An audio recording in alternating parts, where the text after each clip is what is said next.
I co? Jak wam się podobał pierwszy odcinek nowej serii filmów? Czy wam przydałby się taki pojazd co dzień? Na pewno tak, gdyż jest to najtańsza możliwość prawie że skutera czy motocykla. Zapewniam, że nic innego w tej cenie nie znajdziecie. Za około kilkaset złotych macie naprawdę super pojazd z silnikiem, który sprawi wam sporą ulgę, a nawet frajdę. Zapraszamy do oglądania kolejnych odcinków z serii Projekt Życia.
Montaż silnika jest bardzo prosty, dostajemy nawet różne zamienniki śródmocowań, tak aby dopasować wszystko do każdej ramy.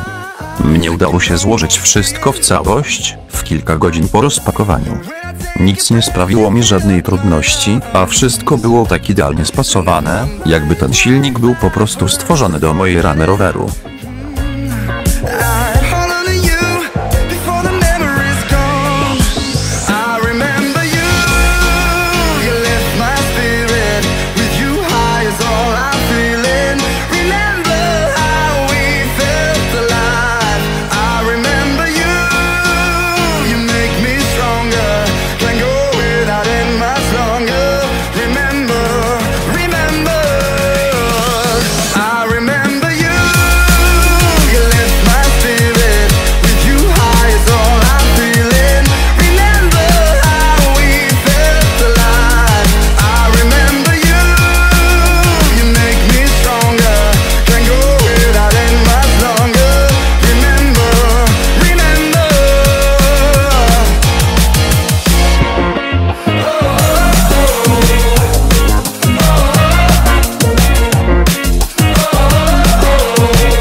When I take a breath, you fill up my lungs. And if my mind